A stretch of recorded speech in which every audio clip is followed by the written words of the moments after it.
జీవనము.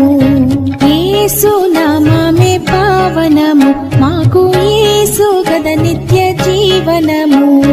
దాస జన హృద్వికాసమయ్యెల్ల, దాస జన హృద్వికాసమయ్యెల్ల, దోషములకు వినాశకరమైన యేసు నామమే పావనము, మాకు యేసు గద నిత్య జీవనము.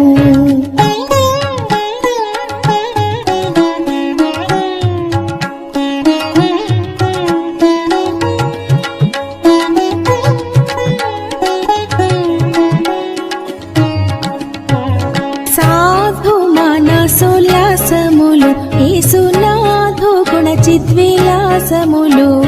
సాధు మానసోల్లాసములు, యేసునాథు గుణ చిద్విలాసములు.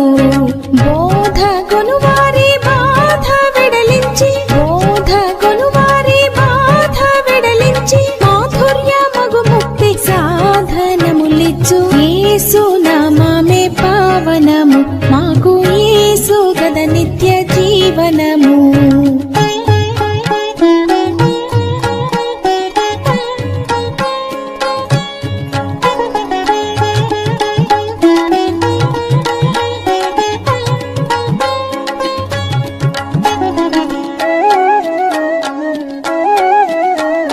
భక్త జనలోక పూజ్యములు, రక్త సిక్త పాద పయోజములు. భక్త జనలోక పూజ్యములు, రక్త సిక్త పాద పయోజములు. ముక్తి రాజ్యాభిషేక్తుడౌ సర్వ, ముక్తి రాజ్యాభిషేక్తుడౌ సర్వ శక్తియుతుడైన సామియగు క్రీస్తు యేసు నామమే పావనము, మాకు యేసు గద నిత్య జీవనము.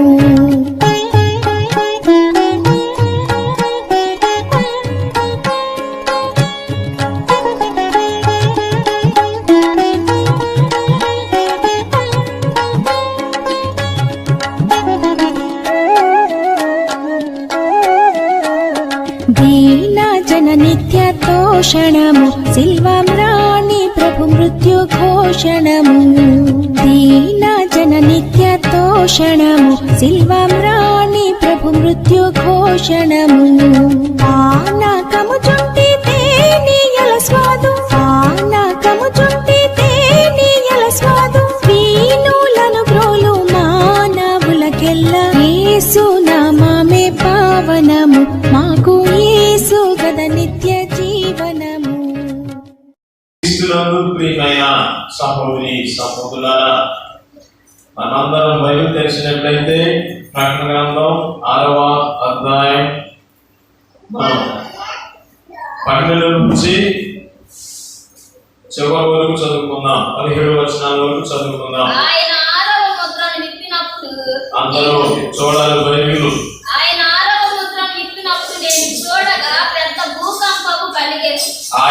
ఆరవ ముద్రను విప్పినప్పుడు నేను చూడగా పెద్ద భూకంపం కలిగెను. సూర్యుడు కంబలి వలె నలుపాయెను, చంద్రబింబమంతయు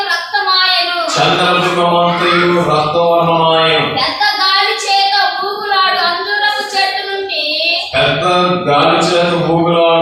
అంజూరపు చెట్టు నుండి అకాలపు కాయలు రాలినట్టు ఆకాశ నక్షత్రములు భూమి మీద రాలేను. మరియు ఆకాశ మండలము వలనైన తొలగిపోయెను. ప్రతి కొండయు ప్రతి ద్వీపమును వాటి వాటి స్థానములు తప్పెను. భూరాజులను, గనులను, సహస్రాధిపతులను, ధనికులను, బలిష్ఠులను, ప్రతి దాసుడును, ప్రతి స్వతంత్రుడును కొండ గుహలలోను బండల సందులలోను దాగుకొని సింహాసనాసీనుడైన వారి యొక్క గొర్రె పిల్ల యొక్క ఉగ్రత మహాదినము వచ్చెను. దానికి తాళ జాలిన వాడెవడు? మీరు మా మీద పడి ఆయన సన్నిధికి గొర్రె పిల్ల ఉగ్రతకును మమ్మను మరుగు చేయుడని పర్వతములతోను బండలతోను చెప్పుచున్నారు.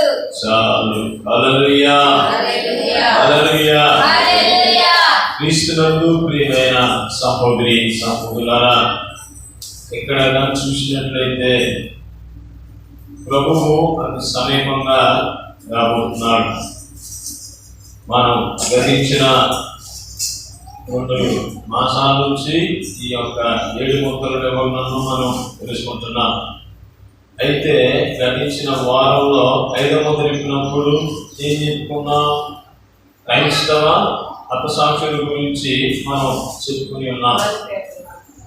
అయితే దేవుడిలారా, ఇక్కడ మనగా చూసినట్లయితే ఈ 6వ ముద్ర విప్పినప్పుడు ప్రభువు అసలు రూపంలో రాబోతున్నాడు. హల్లెలూయా. ఆయన వచ్చినప్పుడు ఏమేమి ఈ భూమి మీద సంభవిస్తాయి అంటే, ఇక్కడ మనం స్టార్టింగ్ లో మనం చదువుకొని ఉన్నాం. ఆయన 6వ ముద్రను విప్పినప్పుడు నేను చూడగా పెద్ద భూకంపము కలిగెను. సూర్యుడు కంబలి వలె నలుపాయెను, చంద్రబింబమంతయు రక్తవర్ణమైనని ఇక్కడ మనం చదువుకొని ఉన్నాం. ప్రియమైన దేవుని బిడ్డలారా, ఇక్కడ కానీ చూసినట్లయితే ఆయన 6వ ముద్రను ఎప్పుడు విప్పాడు? అది విప్పిన తదుపరి ఏం కలిగింది? ఆకాశ మండలంలో దెయ్యాలు ఒక సగం పెట్టుకున్నాయి. ఏం పెట్టుకున్నాయి? ఇప్పుడు మనం ప్రార్థన కట్టలేనట్టు దెయ్యాలన్నీ అక్కడ పోయాయి. ప్రపంచంలో అన్ని దెయ్యాలన్నీ భూమి దెయ్యాలను ఆకాశంలోకి వచ్చేసి అంటున్నాయి. అవి చేసే ప్రతి పని వాటి గురించి అవి రిపోర్ట్ ఇవ్వాలి. ఈ నెలలో నువ్వేం చేసావు, ఏ దేశంలో పని చేసి ఎంతమందిని నాశనం చేశావు, ఎంతమందిని పాపంలో పెట్టి నాకని తెచ్చావు అనేసి రిపోర్ట్ అడుగుతుంది లూసిఫర్. ఒక దయ్యాన్ని అడిగినప్పుడు నేను ప్రపంచంలో సౌత్ ఆఫ్రికాలో ఉండి ఈ ఆఫ్రికా ఖండాలలో నల్లమందు అంటే డ్రగ్స్ వీటన్నిటిని సరఫరా చేసి చాలా మందిని నేను వారిని డ్రగ్స్ బానిసలుగా చేసి చంపేసి నరకాన్ని తీసుకొని వచ్చాననేసి అట్లా నేను వాళ్ళ హృదయం ప్రేరేపించని చెప్పింది. వెరీ గుడ్, శబాష్, నాకు గొప్ప సేవ చేసావనేసి వారికి ప్రమోషన్ ఇచ్చింది. తర్వాత ఇంకొకరిని అడగగానే, హే నువ్వేం చేసావంటే, నేను మిడిల్ ఈస్ట్ కంట్రీస్ లో యుద్ధాలు సృష్టించి ప్రజలకు రక్తపాతాలు సృష్టించి అట్లనే ఉగ్రవాదాన్ని నెలగొట్టి అమాయకులైన ప్రజలని చాలా మందిని మోసపోత పోసి నేను నరకానికి తీసుకొని వచ్చాననేసి రిపోర్ట్ ఇచ్చింది. శబాష్, నువ్వు నాకు నమ్మకమైన సేవ చేశావు అని చెప్పగానే ఆ సమయంలో ఇంకొకరిని అడిగే తరుణంలో ఏం జరిగింది? వాడేమో నిద్రపోతున్నాడు, గొరగబెట్టి నిద్రపోతున్నాడు. నిద్రపోతే ఎంతమంది గొరగపోతుంది? వేసిననే దెయ్యం. వాడు ఆ మూర్తిన జరుగుతుంటే నిద్రపోతాడు. అనేసి అభిషేకం గల దయ్యాన్ని లేపింది.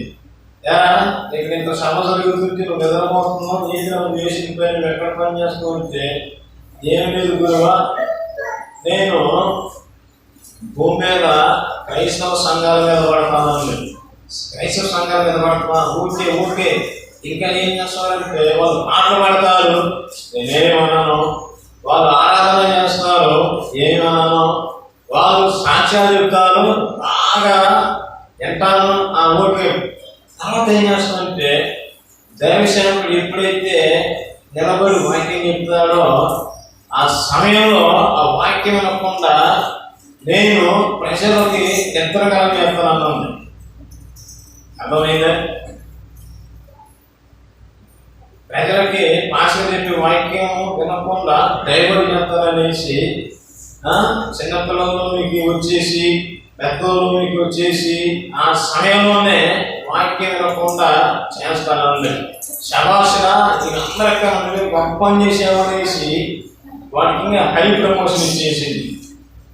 అంటే అన్నిటికన్నా శ్రేష్టమైనది ఏంటమ్మా? దేవుని వాక్యం వినటం వలన ఏం కలుగుతుంది? విశ్వాసం. ఈ విశ్వాసంతో మనం ఉన్నప్పుడు ప్రభువు అతి సమీపంగా రాబోతున్నాడు. ఆయన వచ్చినప్పుడు ఆయన మనం ఎదుర్కోవాలి. హల్లెలూయా. ఆయన వచ్చినప్పుడు భూమి మీద భయంకరమైన పరిస్థితులు సంభవిస్తాయి. అనేసి ఇక్కడ దేవుని లేఖనం ఘోషిస్తుంది. ఇక్కడ మనం చూసినట్లయితే ఆయన ఆగమూర్ధనం విప్పినప్పుడు నేను చూడగా పెద్ద భూకంపము కలిగాను. భూకంపాలు మనం చూసినట్లయితే యేసు ప్రభు వారు ఆయన యెరూషలేములో ఒలీవ కొండ మీదకి ఆయన వస్తాడు. హల్లెలూయా. ఆయన ఈ ఒలీవ కొండ మీదకు వచ్చినప్పుడు ఆయన కన్నా ముందుగా ఎవరు వచ్చారు? అంత్యక్రీస్తు అనేవాడు, క్రూరముఖం కలిగిన సాతానాత్మబడిన వాడు వచ్చాడు. వాడు ఎన్ని విధాలుగా వచ్చాడు మనం చూసినట్లయితే 4 గుర్రాల మీద వాడు 4 రకాలుగా వచ్చాడు. మొదటిగా నేనే మెస్సయ్యనని ఇశ్రాయేలును వాడు మోసం చేశాడు. ఆ మెస్సయ్యగా వచ్చిన వాడు భూమి మీదకి ఏం కలగజేశాడు? కరువులు, నాటకాలను చేశాడు. ఆ తర్వాత భూమి మీద కొంతమందికి యుద్ధాలు, భయంకరమైన సిచ్యువేషన్స్ వాడు పెట్టాడు. ఆ తర్వాత చూసినట్టు చాలా మందిని రోగాల పాలు చేసి వారిని ఏం చేసేవాడు? నరకానికి ఈడ్చుకురావడం చూశాడు. తర్వాత వర్షం రంగు బయటకు వచ్చిన తర్వాత వాళ్ళ నుంచి జనులు ఏమైపోయారు? పారిపోతుంటే వారిని పట్టుకుని వారిని హతసాక్షులుగా చేశారు. అయితే దేవుని పెట్టారా, ఇప్పుడు మనం చూసినట్లయితే రాజులకు రాజు, ప్రభులకు ప్రభువు, సింహాసనశ్రీయుడు యేసు ప్రభువు వారు గొర్రె పిల్లగా రాబోతున్నారు. హల్లెలూయా. ఆయన వచ్చినప్పుడు భూమి మీదకి ఏం కలుగుతాయి? ఉగ్రతలు, మహా ఉగ్రతలు. ఇప్పుడు సంభవించే ఇవన్నీ స్పీకర్స్ మాత్రమే, ట్రైన్స్ మాత్రమే. కానీ అసలుది ఎప్పుడు జరుగుతాయి అంటే ఆయన ఈ లోకానికి వచ్చినప్పుడు మహాభూకంపం ముందు కలిగింది. అలాంటి భూకంపం ఇంతవరకు ఎప్పుడు కలగలేదు. హల్లెలూయా. 2012లో జపాన్లో చూసినట్లయితే సునామీ భూకంపానికి కొన్ని లక్షల మంది చనిపోయారు. 2004 డిసెంబర్ 26వ తారీఖున బంగాళాఖాతంలో పెద్ద సునామీ వచ్చింది. అది మనందరం చూసే ఉంటాం. దేవుని ఎట్లాగా ఇలాంటివి అన్ని ప్రభు రాకడకు ముందు అన్ని సంభవిస్తూ ఉంటాయి. హల్లెలూయా.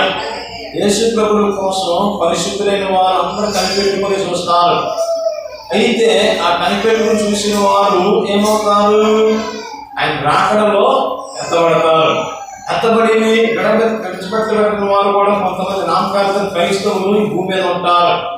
మనం అందరం మోసపోయాం, వీడు అంత్యక్రీస్తు యొక్క పరిపాలనలో మనం ఉండిపోయామనేసి నిజమైన ఆ గొర్రెపిల్ల కోసము ప్రజలందరూ ఎదురు చూస్తూ ఉంటారు. హల్లెలూయా. హల్లెలూయా. ఆ గొర్రెపిల్ల కోసం ఎదురు చూస్తున్నప్పుడు సాక్షాత్తుగా యేసు ప్రభువే భూమి మీదకి అడుగు పెడతాడు. హల్లెలూయా. ఆయన ఈ ఒలీవ పర్వతం మీద అడుగు పెట్టినప్పుడు ఏం జరుగుతుంది? భూకంపం కలుగుతుంది. భూకంపాన్ని స్పర్శను విన్నారా మీరు? భూమిని కంపించినప్పుడు ఆ స్పర్శను విన్నారా మీరు? భూకంపము వచ్చినప్పుడు ఆ స్పర్శను విన్నారా? నేనైతే 2012లో విన్నాను.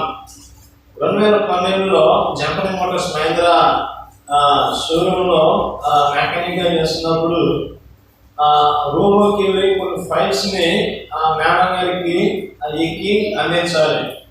నేను పైకి ఎక్కి మేడం గారికి అందిస్తున్నప్పుడు ఒక్కసారి దుమ్ము అనేసి షేక్ వచ్చేసింది. ఆ ఫైల్స్ కూడా కింద పడిపోయాయి. వేసినంతనే జయం. ఏమైందని మేము ఒక 2 నిమిషాల తర్వాత చూస్తే భూకంపం వచ్చేసింది. మొన్న ఈ సంవత్సరంలోనే సిరియాలో భయంకరమైన భూకంపం వచ్చి కొన్ని 100 మంది చనిపోయినట్టు మనం న్యూస్లో కూడా మనం చూసాం. ఇలాంటివన్నీ ఎందుకు సంభవిస్తాయి?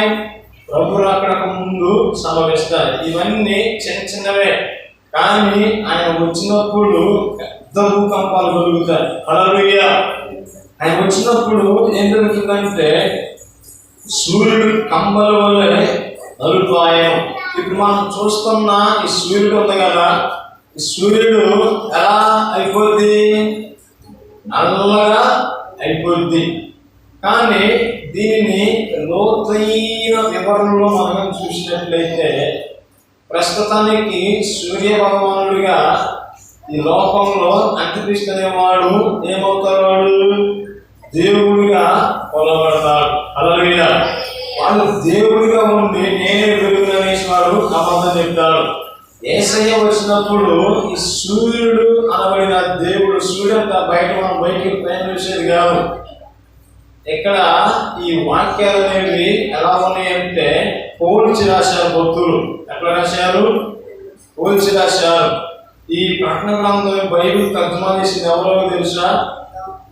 క్రైస్తవులు కాదు, పూజారులు. ఎవరో? హైందవ పూజారులు. వాళ్ళు ఎలా రాశారు? దీన్ని సంస్కృతంలో రాశారు. సంస్కృతంలో వారికి ఏవేవైతే అర్థాలు ఇస్తాయో అర్థాలు రాశారు. ఇక్కడ సూర్యుడు అంటే సూర్యుడు కాదు. అర్థమైందా? సూర్యుడిగా కొలబడే సాతాను దేవుడు యేసుప్రభు వచ్చినప్పుడు ఏమైపోతాడు? అసలు బయటకు వచ్చి నల్లగా అయిపోతాడు. హల్లెలూయా. నాటకాలు ఎన్ని రోజులైతే నాటకాలు ఉంటాం, నాటకం ఏదో రోజు బయటకు వచ్చేస్తుంది. ఆ దినాలలో పూజించబడుతున్న సూర్యుడు కూడా ఏమైపోతాడు? నల్లగా అయిపోతాడు. ఐగుప్తు దేశంలో ఫరో అనేవాడు సూర్య భగవానుడిగా చూసుకున్నాడు. ఐగుప్తు దేశం మీద 10 తెగుళ్ళని మీకు ఒక వాక్యం చెప్పాను ఆగస్టు మాసానికి ముందు. ఈ 10 తెగుళ్ళలో ఐగుప్తు దేశం ఎన్ని రోజులు చీకటి కమ్మింది? 3 రోజులు చీకటి కమ్మింది. ఎందుకని? ఈ ఐగుప్తు దేశాన్ని ఏళ్తున్న ఆ ఫరో గాడు నేనే సూర్యుడిని, నేనే దేవుడిని వాడు ఏం చేశాడు? ప్రపంచ జనులు అందరితో పూజించుకున్నాడు. ఈ అంత్యక్రీస్తు అనే వాళ్ళు కూడా ఆ సూర్యుడు నేనే, దానికి నమస్కారం చెప్పేసి అందరూ వాడికి పూజ చేస్తారు. యేసయ్య వచ్చినప్పుడు ఈ లోకానికి ఏం జరిగింది? సూర్యుడు కూడా నలుగైపోతాడు. హల్లెలూయా. అర్థమైందా? సూర్యుడు కమ్మల వలె నలుపాయను. తర్వాత చంద్రబింబం అంతయు అర్థవంతమైన. చంద్రబింబం అంటే ఏంటి? చందమామ అనేసి మనకి తెలుసు. అమావాస్య పౌర్ణమి గురించి చూసినట్లయితే ప్రతి 15 రోజులకి పౌర్ణమి వస్తుంది, తర్వాత అమావాస్య వస్తుంది. ఆ దినాలలో ఇంకా చూసినట్లు భూమి మీద విగ్రహారాధన ఇంకా పెరిగిపోయింది. భయంకరమైన విగ్రహారాధన దినాలు ఉంటాయి. సూర్యదేవుల్ని, రాత్రిపూట చంద్రదేవులను కూడా నేనే ఆ చంద్రుడిని, నన్ను నమ్మని, నన్ను పూజ అనేసి వాడు ప్రకటించుకుంటాడు. ఈ సూర్యుడు కూడా చంద్రుడు ఏమైపోతాడు? తెల్ల ఉంటుంది. నైట్ పూట మీరు ఇంటి మీదకి ఒకసారి పైకి చూడండి. ఎంతమంది చందమామలు వస్తారు నైట్? చిన్నపిల్లలందరికీ ఏడుస్తుంటే ఏం చేస్తారు? చందమామ అనేసి చూపిస్తూ ఉంటారు. కానీ రాత్రి కాలంలో కూడా చందమామని వాడు ఏం పెడతాడు? వాడు ఒక దేవుడిగా వాడు పెడతాడు. ఈ చంద్రమండలం కూడా ఏమైపోయింది? ఎర్రగా అయిపోయింది. హల్లెలూయా. ఆ తర్వాత ఏంటంటే పెద్ద గాలి చేత భూగులాలు అంజూరపు చెట్టు నుండి అకాలపు కాయలు రాలినట్టు ఆకాశ నక్షత్రములు భూమి మీద రాలేను. హల్లెలూయా. చూడండి దేవుని ఎట్లా మీరు వీటిని జాగ్రత్తగా చూసినట్లయితే అంజూరపు కాయలు చూసారా? ఓకే. వాటి చెట్టును చూసారా? ఇది యూదా ప్రదేశాలలో ఇశ్రాయేల్ దేశంలో ఎక్కువగా అంజూరపు చెట్లు, ఖర్జూరపు చెట్లు ఎక్కువగా పండుతాయి. కానీ మన కాలంలో మనం చూసినట్లయితే అకాలపు అంటే కాలం కానీ కాలంలో అంజూరపు కాయలు కాస్తాయి. అంజూరపు కాయలు అంటే దేవుని సంఘాలలో ఆ దినాలలో ఏం ప్రవేశిస్తుంది? దుర్బోధ అనేది ప్రవేశిస్తుంది. హల్లెలూయా. చూడండి దేవుడు నీకు ఎంత సూటిగా మాట్లాడుతున్నాడు. కానీ ఆ యేసయ్య వచ్చినప్పుడు ఈ సాతాను గారిని అందరిలో నుండి సేవ చేస్తాడు. నిజమైన బోధకులేమో నిలుస్తారు. కొంతమంది అబద్ధ బోధలు చేస్తూ కూడా ఆకాశం నక్షత్రాలు ఏంటి? మాకు కనిపించే నక్షత్రాలు కాదండి. ఈ నక్షత్రాలు ఎవరంటే దేవుని సేవకులు. ఎవరు? దేవుని సేవకులు అబద్ధ సేవ చేసి నిజమైన దేవుని విడిచిపెట్టి సాతాను గాడి గుచ్చులో పడి సత్యమైన వాక్యాన్ని బోధించకుండా అబద్ధంగా బోధించే పాస్టర్లు ఉంటారు కదా, వాళ్ళు కూడా ఆ కాలంలో ఏమైపోతారు? రాలిపోతారు. మీరు ఇక్కడ రేకుల చెట్టు చూసారా? జనవరి, ఫిబ్రవరి, మార్చి ఆ కాలంలో ఆ దండగట్ట ఏరియాకి వెళ్తే భయంకరంగా రేగుబడులు ఉంటాయి. ఆ రేగుబడులు పోస్తే ముళ్ళు పుచ్చుకుంటా ఉంటాయి టక్క టక్క. మనం ఏం చేస్తామంటే కరెక్షన్ పటాలు ఒక్క దెబ్బ అట్లా కొట్టగానే దెబ్బకి అన్నీ రాలిపోతాయి. వేసినంతనే జయం. అయితే ఈ విధంగా ఈ అందరి పనులు కూడా ఏమవుతాయి? సంఘాలు కూడా ఏమైపోతాయి? అంతమైపోతాయి, రాలిపోతాయి. ఆకాశపు నక్షత్రాలు అంటే ఎవరు? దేవుని సేవకులే. హల్లెలూయా. ఈ దేవుని సేవకులు కూడా ఏమైపోతారు? పడిపోతారు.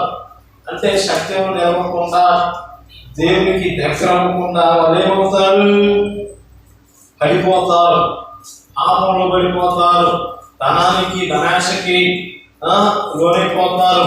ఆ దినాలలో చూసినట్లయితే భయంకరమైన పాపంతో సేవకులే తప్పు చేద్దని చెప్పిన వాళ్ళే తప్పు చేస్తూ ఉంటారు. ఇప్పుడు కానీ చూసినట్లయితే దైవజనుల గురించి అక్కడ మనం చదువుతూ ఉంటాం. మొన్న ఒక పాస్టర్ గారికి 21 ఏళ్ళు జైలు శిక్ష పడింది. ఎందుకని? చర్చికి వచ్చి ఒక ఆమెను పట్టుకున్నందుకు కేసు పెట్టారు. అర్థమవుతుందా? కర్నూలులో చూసినట్లయితే 4 చిన్నపిల్లలు ఒక పాస్టర్ గారు లైంగికంగా హింసించి టార్చర్ చేసినందుకు వాడికి లైఫ్ వేసేసారు. ఇలాంటివన్నీ ఎంత దినాలలో జరుగుతాయి. అందుకనే దేవుని యొక్క పరిశుద్ధాత్మను మనం పొందుకున్నప్పుడు ఆ పనికి మనం దూరంగా ఉంటాం. హల్లెలూయా, హల్లెలూయా.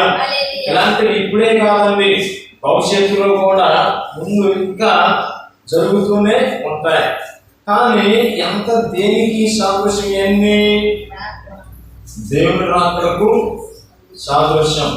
దేవుడు వచ్చే ముందు ఇలాంటి భయంకరమైన దుర్ఘటనలను మనం చూస్తాం.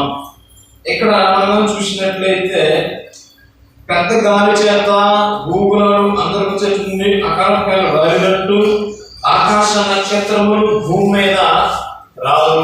పెద్ద పెద్ద దైవజనులు అనబడిన వారందరూ ఏమవుతారు? దినాలలో పడిపోతారు, లోకాశాలలో పడిపోతూ ఉంటారు. లాస్ట్ ఇయర్ ఒక దుర్గిలేను పాస్టర్ గారి అల్లుడు చనిపోతే అక్కడ పేరు నేను చెప్పాలే కానీ సీక్రెట్, మీరు కూడా ఎవరు. నేను వెళ్ళేసరికి చూస్తే ఇంకా రాయి ఏడుస్తున్నాడు. నేను ఏడుస్తున్నావు అంటే అల్లుడు వేసి నేను బాగుంటున్నాను. వాడు ఏడుచుకుని మాట్లాడుతుంటే గబ్బు కూడా కొంత భయంగా వస్తున్నాను. ఏంటి అయిపోయినాయని చూస్తే దేవుడు నాకేం చేశాడు? అందుకే తాగేశాడు, అల్లుడు చంపేశాడు అనేసి వాడు ఫుల్గా తాగేశాడు. అర్థమవుతుందా? వేసినంతనే జయం. ఎట్లా చిన్న చిన్నట్టు కూడా లోని వాళ్ళు ఏం చేస్తారు? తాగుతారు. ఇక్కడ రోమన్ క్యాథలిక్ పాస్టర్ గారు తెలుసు కదా, ఆయన కూడా ఏం చేస్తారు? వాళ్ళు నైట్ మందు వేసి నిద్రపోతూ ఉంటారు. మందు లేని వాళ్ళకి నిద్రపడతారు. వేసినంతమే జయం. ఇలాంటి దైవ సేవకులు చెప్పుకునే వాళ్ళందరూ ఏమైపోతారు? శాతానికి ఉచ్చులో పడిపోతారు. జాగ్రత్త. వేసినంతమే జయం. నీకు కే పాల్ గారు ఎంతమంది తెలుసు? కే పాల్ గారు ఒకప్పుడు ఆయన ప్రపంచంలోనే ఆయనంత గొప్పవాడు ఎవడూ లేడు. ప్రపంచంలో అగ్రంగా నాయకులందరూ ఆయన ముందు వచ్చి ప్రార్థన చేయించుకున్నారు పెద్ద మొక్కలు వేసి. అలాంటి గొప్ప సేవకుడు ఈనాడు చూసినట్లయితే ఆయన ఒక పిచ్చోడు కన్నా హీనమైపోయాడు. తెలుసా? నక్షత్రాలు అంటే ఇది మన కనపడే నక్షత్రాలు కాదు, దైవ సేవకులు. మీరు లోకములకు వెలుగై ఉన్నారు. హల్లెలూయా. ఎవరైతే దేవుని గురించి చెప్తారో వాళ్ళందరూ నక్షత్రాలలోనే ప్రకాశిస్తున్నారు. అంటే నిజమైన సూపర్ స్టార్ ఎవరు? సినిమాలో బాబు గారు, మనమే. హల్లెలూయా. అర్థమైందా? దేవుని సువార్తను ప్రకటించే ప్రతి ఒక్కరూ నిజమైన నక్షత్రాలే. సూపర్ స్టార్, పవర్ స్టార్, మీకు ఏదైనా తెలిసినంతనే వాళ్ళు కాదు, అబద్ధం. బైబిలే మనలో నిజమైన నక్షత్రాలు అన్నది. హల్లెలూయా. కానీ ఈ అంత్య దినాలలో ఇలాంటి వాళ్ళు కూడా ఏమవుతారు? పడిపోతారు. దీనివల్ల లోకంలో మనం జీవిస్తున్నాం కాబట్టి ఈ లోకాశలని మనలోనికి రాకూడదు. మనలోనికి వస్తే మనం ఏమవుతాము? ట్రాక్ అవుతాం. కేపాల్ గారిని చూసిన ప్రాణం బాధింది. ఆయన ఒకప్పుడు ఎక్కడ ఉన్నాడు, ఇప్పుడేదైనా ఎట్ట అయిపోయాడు అనేసి అస్సలు భూమి కూడా అందరంత ఘోరంగా ఆయన ఉంటాడు. ప్రపంచంలో ఆయనంత గొప్ప వ్యక్తి ఎవరు లేదు. కానీ అలాంటి వాడు ఇప్పుడు ఏమైపోయాడు? రోడ్ల మీద నడిచిపోతున్నాగా పట్టిస్తున్నాడు లేడు అన్నమాట. ఆయన అంత హీనాతి హీనం. అప్పుడప్పుడు క్యామెడీ వేసినప్పుడు ఆయన నవ్వేస్తా ఉంటాడు. క్యామెడీ మామ అనుకుంటాడు. వేసినంతనే జయం. ఇలాంటి నక్షత్రాలు కూడా ఏమవుతాయి? దినాలలో రాలిపోతూ ఉంటాయి. హల్లెలూయా. ఇంకా దేవుడు భూమి మీద అక్రమం, పాపం ఎక్కువైనప్పుడు ఇంకా దేవుడు సహిస్తాడా? దేవుడు వచ్చి అందరి మీద ఏం కురిపిస్తాడు? ఉగ్రతను కురిపిస్తున్నట్లు నేటి సెలవిస్తుంది. అకాలపు కాయలు రానట్టు ఆకాశ నక్షత్రములు భూమి మీద రాలేను, మరియు ఆకాశ మండలము చుట్టబడిన గ్రంథము వలెనై తొలగిపోయాను. ప్రతి కొండయు ప్రతి దేశము వాటి స్థానములు తప్పాను. చూడండి, ప్రపంచంలో తిరుగుతున్న గ్రంథం ఏంది? బైబిల్. అర్థమైందా? ప్రపంచం చుట్టేసిన గ్రంథం ఏంది? మీకు తెలుసా? భూమి మీద ఫస్ట్ ముద్రణ పుస్తకం ఏందో తెలుసా? బైబిలే. జానపద వర్గనే అతను అచ్చయంత్రాన్ని కనుగొన్నాడు, ప్రింటింగ్ మిషన్. ఫస్ట్ ప్రింట్ అయిన పుస్తకం ఏంది? మీరు చూస్తున్నారే, ఈ బైబిలే. హల్లెలూయా. ప్రపంచంలో దీనికున్నంత గిరాకీ దేనికి లేదు. కొన్ని కోట్ల పుస్తకాలు రాస్తున్నారని దానికి కారణం ఎవరు? ఈ బైబిలే. ఈ బైబిల్ని చూసి ఎందరో దైవసేవకులు కొన్ని కోట్ల పుస్తకాలు రాస్తూనే ఉన్నారు. ఈ బైబిల్ని అంతర్జాలకున్న రష్యా వాళ్ళే, ఆ రష్యా నుంచే ఈ బైబిల్ ప్రపంచానికి ఎక్స్పోర్ట్ అవుతున్నాయి. హల్లెలూయా. ఎవరైతే బైబిల్ను చించుతారో వారి చేత బైబిల్ పనిచేస్తుంది. ఈ బైబిల్ అర్థమవుతుందా? ఈ బైబిల్ ఏమైపోద్ది? ప్రపంచ వ్యాప్తంగా వ్యాప్తి చెందిన ఈ బైబిల్ ఈ అంత్యక్రీస్తు గారి యొక్క కారణం చేత ఈ బైబిల్ కూడా ఏమైపోద్ది? ఆ దినాలు ఇది కూడా మూసివేయబడింది. ఇప్పుడు చాలా మంది దొంగ సేవకులు, దొంగ పాస్టర్లు ఏం చేస్తున్నారో తెలుసా? వాళ్ళు ఈ బైబిల్లోనిది బోధించరు. అర్థమైందా? ఈ బైబిల్ పట్టుకొని బోధించరు. ఈ బైబిల్ చదివి ఎక్కడ మీకు వివరిస్తున్నట్లు వివరించరు. వాళ్ళు రాసిన ఆ గ్రంథాలు, ఈ గ్రంథాలు, ఈ పురాణాలు, ఆ పురాణాలు తెచ్చి ఇదిగో దేవుడు ఉన్నాడు అనేసి ప్రూవ్ చేయడానికి ప్రయత్నిస్తారు. కానీ ఈ గ్రంథాల దినాలలో ఉండదు. మా ప్రవక్తకి దేవుడు బయలుపాటు చేశాడు. బైబిల్ అన్ని తప్పులు ఉన్నాయి, ఇందులో తప్పులు ఉన్నది, అక్కడ మిస్టేక్ ఉంది, ఇక్కడ మిస్టేక్ ఉంది, నిజమైన గ్రంథం ఇదే అనేసి వారికి పుస్తకాన్ని ఇస్తారు. ఆ సంస్థ వారు ఆ పుస్తకంలో చదివే వాళ్ళు వాక్యం చెప్తారు తప్ప ఎట్లా ఎవడు చెప్పడం. వేసినంతనే జయం. ఆ దినాలలో బైబిల్ కూడా ఉండదు. కొన్ని దేశాలలో ఎప్పటికీ చూసినట్లయితే బైబిల్ అనేది ఏమవుతుంది? ధ్యానం అవుతుంది. హల్లెలూయా. పీజెస్ కేపల్ గారు తెలుసా మీకు? ఆయన ఒక దేశంలో వాక్యం చెప్పడానికి వెళ్తున్నప్పుడు ఆయన దగ్గర చెకింగ్ చేసినప్పుడు ఏముందంటే బట్టలు అన్నింటితో పాటు బైబిల్ ఉన్నది. బైబిల్ ఉంటే నేను ఫ్లైట్ ఎక్కినేమనేసి ఫ్లైట్ క్యాన్సిల్ చేసేసారు. ఆయన ఒకసారి ఆయన ప్రసంగాలు ఏంటంటే, మీరు చూడకుండానే ఒక్క దెబ్బకుండా పటా పటా పటా పటా రెఫరెన్స్ చెప్తూ ఉంటారు. ఆ కింద ఎడిటింగ్ చేసేవాడికి కూడా వాళ్ళ కాదు ఆయన చెప్పే ప్రసంగాలు వేయడానికి, అంటే రెఫరెన్స్ కింద. ఎందుకంటే వాక్యం అనేది ఈ ఇందులో కాదు కానీ మన గుండెలో ఉండాలి. ఆయన ఏం చెప్పిందంటే ఆ సార్లు, భవిష్యత్తులో ఈ బైబిల్ అనేది భూమి మీద ఉండదు, కావున ఈ యొక్క వాక్యం ఎక్కడ ఉండాలి? హృదయంలో ఉండాలి, మైండ్లో ఉండాలి. కళ్ళు మూసుకుని కళ్ళు తెరిచినాక బైబిల్ ఎక్కడ ఉంటే అక్కడ రిఫరెన్స్ చెప్పేసేయండి. దేశరత్నమే జయం. చూడండి దేవుని ఈ అంత్యక్రీస్తు పరిపాలనలో ఏముంటది అంటే, యేసయ్య వచ్చే ముందు ఈ బైబిల్ కూడా ఉన్నది. ఒకసారి చదవలేదు, అర్థమైంది.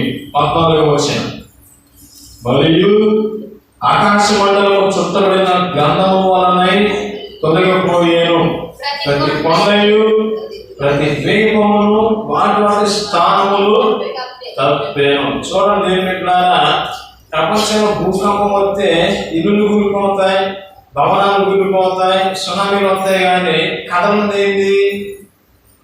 పర్వతాలు అసలు కదలవు, కొండలు అనేవి అసలు కదలనే కదలవు. కానీ ఆ దెబ్బకి ఏమవుతుంది? ప్రతి కొండలు కూడా ఏమైపోద్ది? తొలగిపోతాయి. ఇప్పుడు కొండలంటే మీకు ఏం గుర్తొస్తుంది? 7 కొండలు సార్ దేశరత్నమే జయం. 7 కొండలు అనేది ఎక్కడే కాదు, యెరూషలేములో కూడా 7 పర్వతాలు ఉన్నాయి. ఎన్ని పర్వతాలు ఉన్నాయి? 7 పర్వతాలు ఉన్నాయి. హల్లెలూయా. 7 పర్వతాల మీద అన్ని దేవతలని వాళ్ళు పూజించి వాళ్ళు ఏం చేస్తారు? వాటిని అంత్యక్రీస్తుకి విగ్రహాలు పెట్టి పూజ చేస్తూ ఉంటారు. దేశరత్నమే జయం.